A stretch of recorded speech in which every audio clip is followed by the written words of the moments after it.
प्यारे श्रोताओं, आज हम आपको सुनाने वाले हैं शिव पुराण के महात्म्य का पहला और दूसरा अध्याय। यदि सावन के महीने में शिव पुराण सुनी जाती है तो भक्तों को बहुत ही ज़्यादा भगवान शिव की कृपा प्राप्त होती है। तो ऐसे में आइए जानते हैं कि शिव पुराण के महात्म्य का पहला अध्याय क्या है। एक बार श्री शौनक जी ने महाज्ञानी सूत जी से कहा कि सूत जी, आप संपूर्ण सिद्धांतों के ज्ञाता हैं, कृपया मुझसे पुराणों के सार का वर्णन कीजिए। ज्ञान और वैराग्य सहित भक्ति से प्राप्त विवेक की बुद्धि कैसी होती है तथा साधु पुरुष कैसे अपने काम, क्रोध आदि विकारों का निवारण करते हैं और इस कलयुग में सभी जीव आसुरी स्वभाव के हो गए हैं। अतः कृपा करके मुझे ऐसा साधन बताइए जो कल्याणकारी एवं मंगलकारी हो तथा पवित्रता लिए हो। प्रभु, वह ऐसा साधन हो जिससे मनुष्य की शुद्धि हो जाए और उस निर्मल हृदय वाले पुरुष को सदैव के लिए शिव की प्राप्ति भी हो जाए। श्री सूत जी ने उत्तर दिया कि शौनक जी, आप धन्य हैं, क्योंकि आपके मन में पुराण कथा को सुनने के लिए अपार प्रेम व लालसा है, इसलिए मैं तुम्हें परम उत्तम शास्त्र की कथा सुनाता हूँ। हे वत्स, संपूर्ण सिद्धांत से संपन्न भक्ति को बढ़ाने वाला तथा भगवान शिव जी को संतुष्ट करने वाला अमृत के समान दिव्य शास्त्र है शिव पुराण। इसका पूर्व काल में भगवान शिव जी ने ही प्रवचन किया था।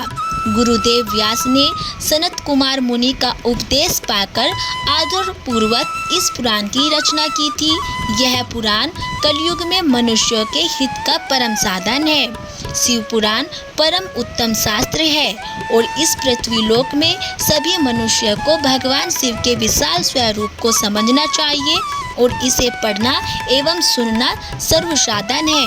यह मनोवांछित फलों को देने वाला है और इससे मनुष्य निष्पाप हो जाता है तथा इस लोक में सभी सुखों का उपभोग करके अंत में शिवलोक को प्राप्त करता है। शिव पुराण में 24,000 श्लोक है, जिसमें 7 संहिताएं हैं और शिव पुराण परब्रह्म परमात्मा के समान गति प्रदान करने वाला है।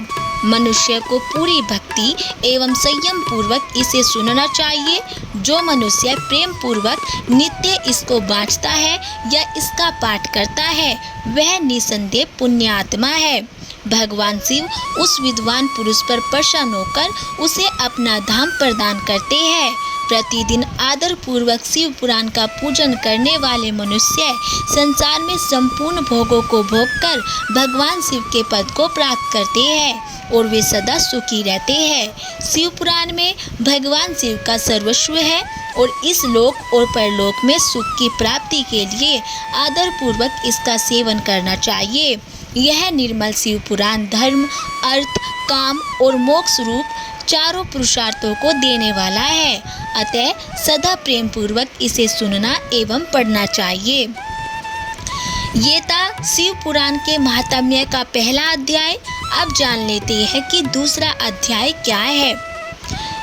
फिर श्री शौनक जी ने सूत जी से कहा कि हे सूत जी, आप धन्य हैं। सूत जी, आप परमार्थ तत्व के ज्ञाता हैं। आपने हम पर कृपा करके हमें यह अद्भुत और दिव्य कथा सुनाई है। भूतल पर इस कथा के समान कल्याण का और कोई साधन नहीं है। आपकी कृपा से यह बात हमने समझ ली है। सूत जी, इस कथा के द्वारा कौन से पापी शुद्ध होते हैं और उन्हें कृपा पूर्वक बताकर इस जगत को कृतार्थ कीजिए। सूत जी बोले कि हे मुने, जो मनुष्य पाप, दुराचार तथा काम, क्रोध, मद, लोभ में निरंतर डूबे रहते हैं, वे भी शिव पुराण पढ़ने अथवा सुनने से शुद्ध हो जाते हैं तथा उनके पापों का पूर्णतः नाश हो जाता है।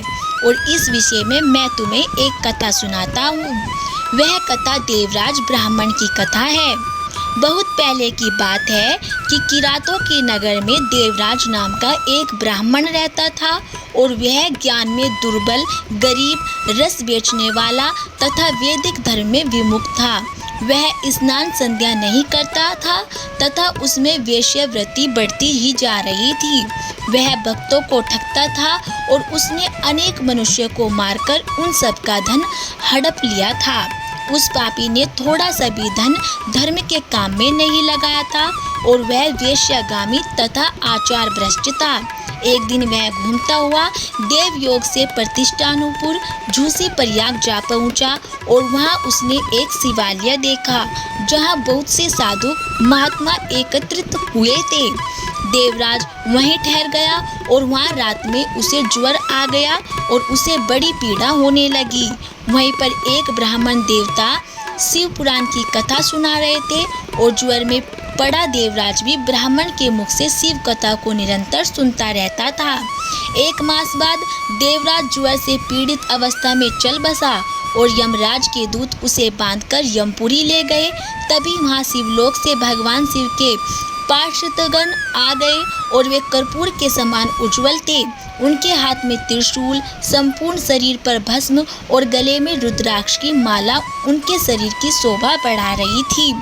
उन्होंने यमराज के दूतों को मार पीट कर देवराज को यमदूतों के चंगुल से छुड़ा लिया और वे उसे अपने अद्भुत विमान में बिठाकर जब कैलाश पर्वत पर ले जाने लगे तो यमपुरी में कोलाहल मच गया, जिसे सुनकर यमराज अपने भवन से बाहर आए और साक्षात रुद्रों के समान प्रतीत होने वाले इन दूतों का धर्मराज ने विधि पूर्वक पूजन कर ज्ञान दृष्टि से सारा मामला जान लिया और उन्होंने भय के कारण भगवान शिव के दूतों से कोई बात नहीं पूछी और तत्पश्चात शिव दूत देवराज को लेकर कैलाश चले गए और वहां पहुंचकर उन्होंने ब्राह्मण को करुणावतार भगवान शिव के हाथों में सौंप दिया। सोनक जी ने कहा कि महाभाग सूत जी, आप सर्वज्ञ हैं, आपके कृपा प्रसाद से ही मैं कृतार्थ हुआ हूँ। इस इतिहास को सुनकर मेरा मन आनंदित हो गया है। अतः भगवान शिव में प्रेम बढ़ाने वाली दूसरी कथा भी कहिए। तो दोस्तों, ये थी शिव पुराण महात्म्य का दूसरा अध्याय। बोलो भगवान शिव की जय हो। शिव पुराण महात्म्य का तीसरा अध्याय हम आपको कल सुनाएंगे। यदि आपको हमारे ये अध्याय अच्छे लगे हो तो प्लीज़ हमारी वीडियो को लाइक करें और चैनल को सब्सक्राइब करना ना भूलें।